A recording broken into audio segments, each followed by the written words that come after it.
आइए आज हम पुनः फिर एक साथ हो रहे हैं यूट्यूब चैनल के माध्यम से। चैनल का नाम है easy to learn by BK Mishra. ये कक्षा 12 की भौतिक विज्ञान से है। एक समान आवेशित अचालक गोले के कारण वैद्युत क्षेत्र की तीव्रता ज्ञात कर। अभी इसके पहले हम लोगों ने गोलीय कोष के बारे में देखा था। अब ये आवेशित अचालक गोला है जिसके बारे में देखेंगे। सारी चीजें इस पर नहीं लिखेंगे क्योंकि समय ज्यादा लगेगा। जो बोलते हैं वो आपको लिखना जरूर पड़ेगा। तो आइए, माना आर त्रिज्या का बिलगत एक आवेशित अचालक गोला है जिसके संपूर्ण आयतन में धन q आवेश समान रूप से वितरित है और उसके बाह्य बिंदु पर, पृष्ठ पर तथा भीतर हमें वैद्युत क्षेत्र की तीव्रता ज्ञात करनी है। ये वृत्त का केंद्र है। यहां से इसकी त्रिज्या जो हो जाएगी वो है कैपिटल आर, और ये पूरा धन q आवेश इसमें समान रूप से वितरित है।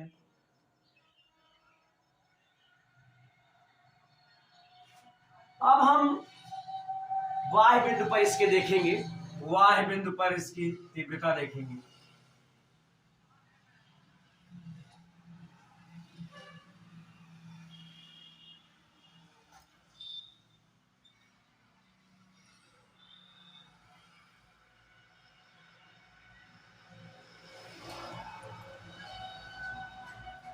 मैंने आपको पहले भी ऊपर बताया कि माना आर त्रिज्या का एक आवेशित अचालक गोला है जिसके संपूर्ण आयतन में धन q आवेश वितरित है।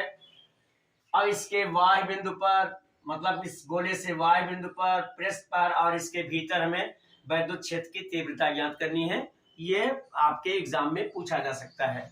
अब हम देखेंगे सबसे पहले बाह्य बिंदु पर। बाह्य बिंदु पर ज्ञात करने के लिए हमें क्या करना पड़ेगा? बाह्य माने बाहर होता है। बाहर मान लीजिए हम कोई एक बिंदु लेते हैं जो आपको लिखना है। हम तो लिखेंगे नहीं क्योंकि बहुत ज्यादा समय लगेगा और थोड़ा स्पेस बार बार साफ करना पड़ेगा। तो यहां से गोले के, ये गोले का केंद्र है वो, यहां से हम देखेंगे आर दूरी पर कोई बिंदु P है। आर दूरी पर कोई बिंदु P है जहां हम, ये आर दूरी है, इस पे एक बिंदु P है जहां हमें वैद्युत क्षेत्र की तीव्रता ज्ञात करनी है। तो सबसे पहले हम इस बिंदु P से एक असंकेंद्रीय आर त्रिज्या का एक बिलगत एक हम गोले का निर्माण करेंगे जो O से होकर के गुजरेगा। और ये जो संकेंद्रीय गोला खींचा गया इसे हम गॉसियन पृष्ठ भी कहते हैं। अब आवेश वितरण की सममित के कारण गॉसियन पृष्ठ पर परिमाण E समान होगा तथा त्रिज्यता बाहर की ओर दृष्ट होगा। अब हम गॉसियन पृष्ठ के बिंदु P पर, P के चारों ओर एक हम अवयव DA की कल्पना करते हैं, मतलब DA लेते हैं। इस अवयव पर वैद्युत क्षेत्र E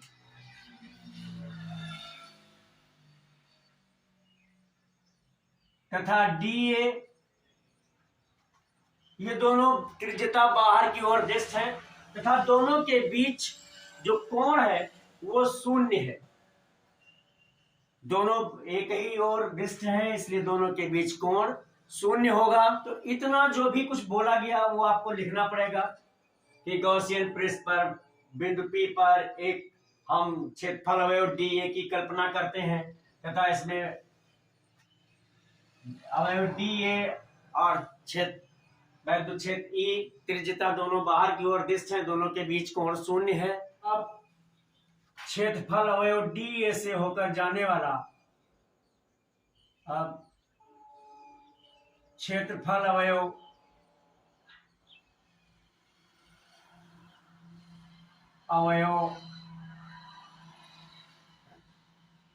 DA से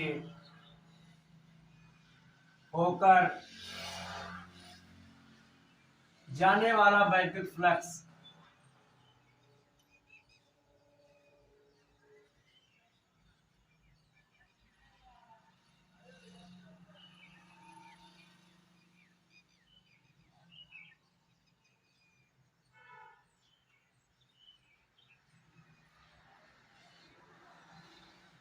अब क्षेत्रफल अवयव डीए से होकर जाने वाला वैद्युत flux d phi E equal to vector E dot vector d A equal to E d A cos theta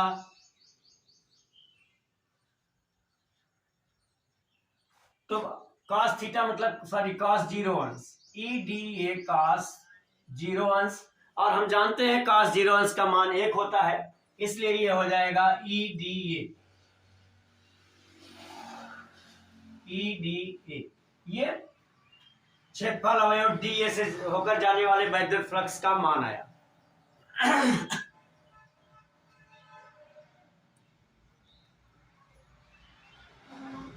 तो अब हम देखेंगे कि संपूर्ण गॉसियन पृष्ठ से होकर जाने वाले वैद्युत फ्लक्स का मान।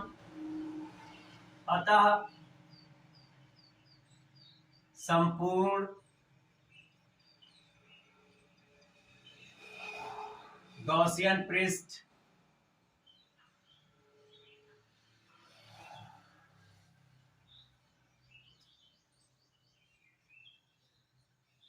से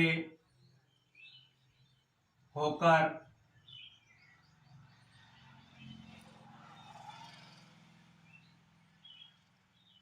जाने वाले फ्लक्स का मान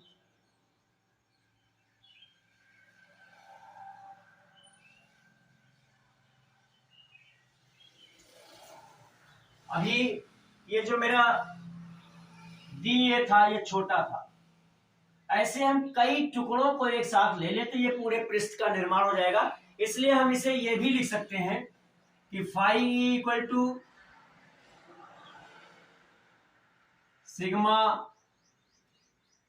वेक्टर ई डॉट डी ए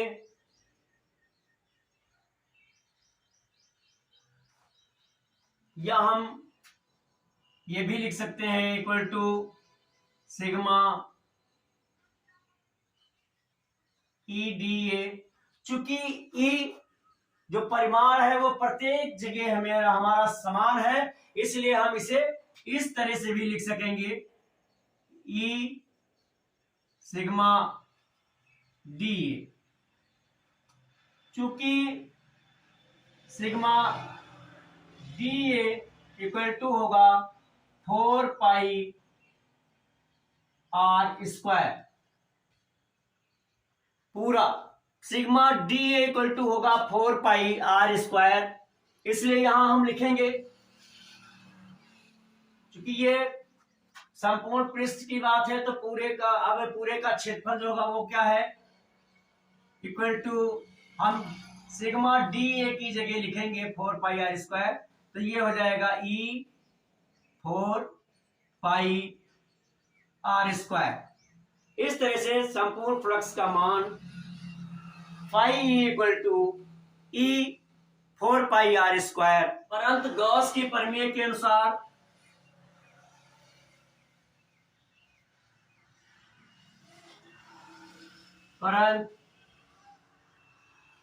गॉस की प्रमेय के अनुसार या प्रमेय से phi equal to q upon epsilon 0।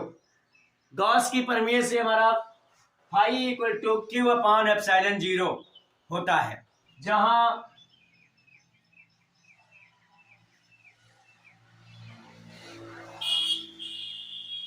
Q बंद गॉसियन पृष्ठ द्वारा संपूर्ण आवेश है। क्यू बंद गॉसियन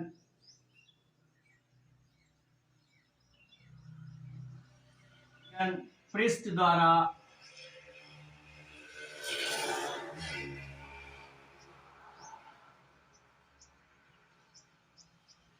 परिबद्ध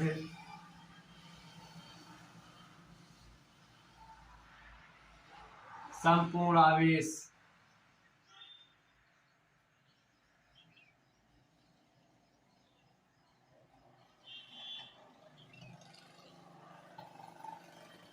संपूर्ण आवेश है, इसलिए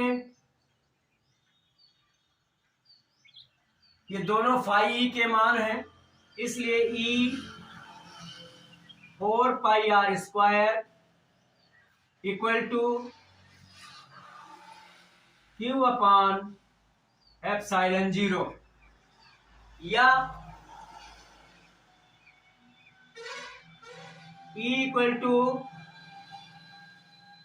ये 4 पाई आर स्क्वायर इसके नीचे चलाया जाएगा, q upon 4 pi r square epsilon 0।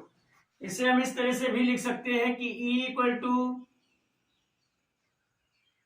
1 upon 4 pi epsilon 0 into q upon r square, जहां r is greater than capital r. ये वाई बिंदु के लिए है जहां इस आर का मान उसकी जो वास्तविक त्रिज्या थी गोले की उससे बड़ा है। अतः स्पष्ट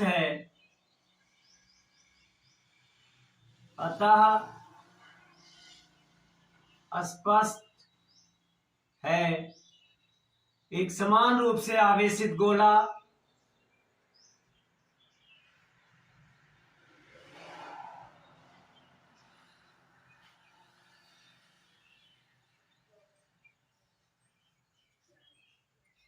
से आवेशित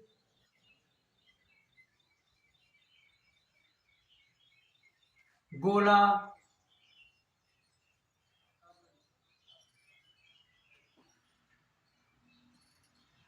ठीक उसी प्रकार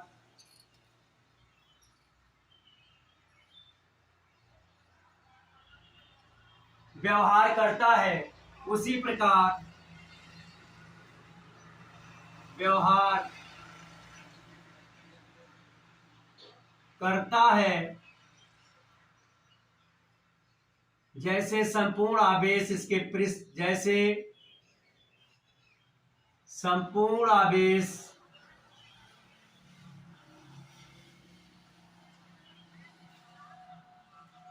इसके केंद्र पर स्थित हो,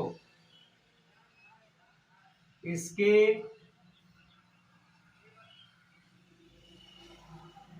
केंद्र पर स्थित हो।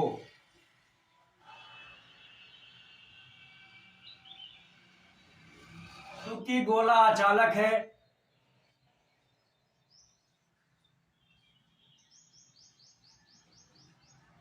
गोला अचालक है,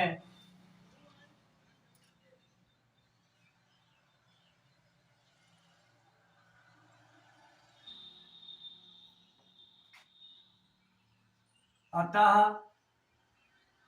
आवेश गोले के संपूर्ण आयतन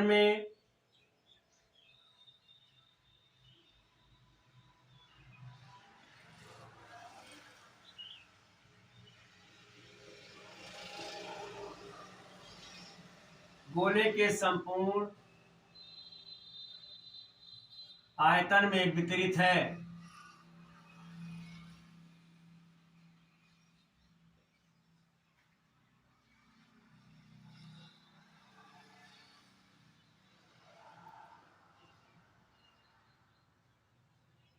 संपूर्ण आयतन में वितरित है।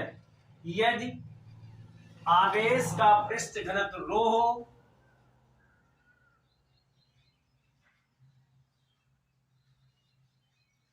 आवेश का पृष्ठ घनत्व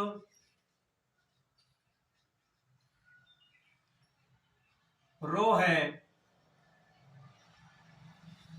तो Q equal to 4/3 pi r cube rho का यह मान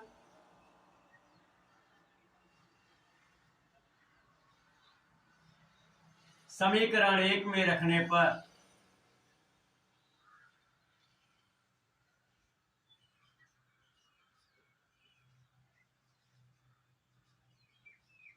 समीकरण 1 में रखने पर समीकरण 1 यहाँ है E = 1/4πε0 Q/r²। अब Q की जगह हम ये मान रखेंगे, तो E =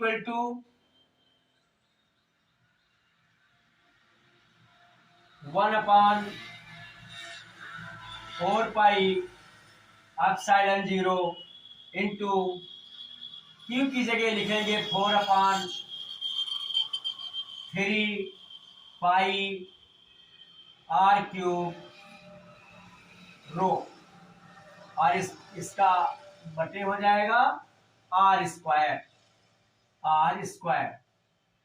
अब ये फिर इस तरह से भी हम लिख सकते हैं 4πr³ रो/4πε0 into 3r²।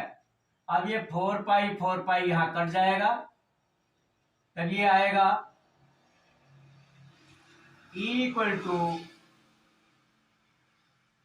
ρ/ε0 into r³/3r²।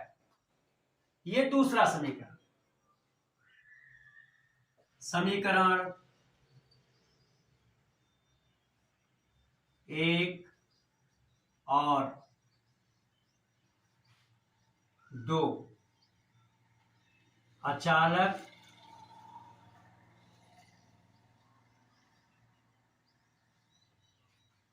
आवेशित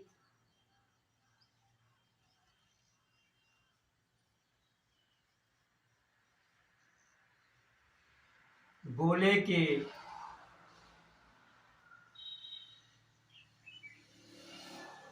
बाहर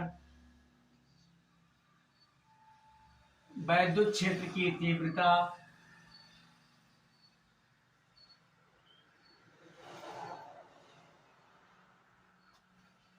वैद्युत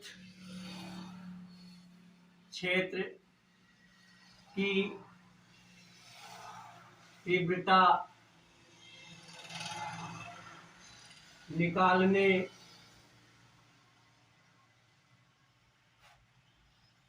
का व्यंजक अर्थात सूत्र है। यदि गोला धातु का है और चालक है तो संपूर्ण आवेश गोले के पृष्ठ पर ही होगा। उस समय हमें वैद्युत क्षेत्र की तीव्रता निकालने का सूत्र मेरा ये पहला समीकरण ही होगा, E = 1/4πε0 Q/r²। अब अगर गोले के पृष्ठ पर है, गोले के पृष्ठ पर, तब उस समय हम क्या करेंगे, E = ρ/ε0 इंटू r³/3r², क्योंकि r = r। उस समय में ये हो जाएगा E = ρ/ε0 और इंटू r/3। ये गोले के पृष्ठ पर निकालने का सूत्र है। अब इसी तरह से हमें आंतरिक का निकालना होगा। गोले के वायु बिंदु पर एक समान आवेशित अचालक गोले के कारण वैद्युत क्षेत्र की तीव्रता उसके वायु बिंदु पर और उसके पृष्ठ पर निकालने का ये तरीका मैंने पूरी अच्छी तरह से कोशिश की थी कि आपको अच्छी तरह से समझ में आ जाए। यदि अच्छा लगा हो, समझ में आया हो, तो मित्रों को शेयर कर दें और लाइक कर दें मेरे इस वीडियो को। और अगर अब तक आपने मेरा चैनल सब्सक्राइब ना किया हो तो उसे भी सब्सक्राइब कर दें। और आपकी कोई भी प्रॉब्लम हो फिजिक्स के न्यूमेरिकल में या 10-12 के हिंदी के पद्य में या उसके व्याकरण में हिंदी के या इंग्लिश के ग्रामर में, तो मेरे व्हाट्सएप नंबर 9452510385 पर लिखकर भेजें। सलूशन आप तक अवश्य पहुंचेगा। मेरे साथ इस वीडियो में अब तक बने रहने के लिए आपको बहुत बहुत धन्यवाद।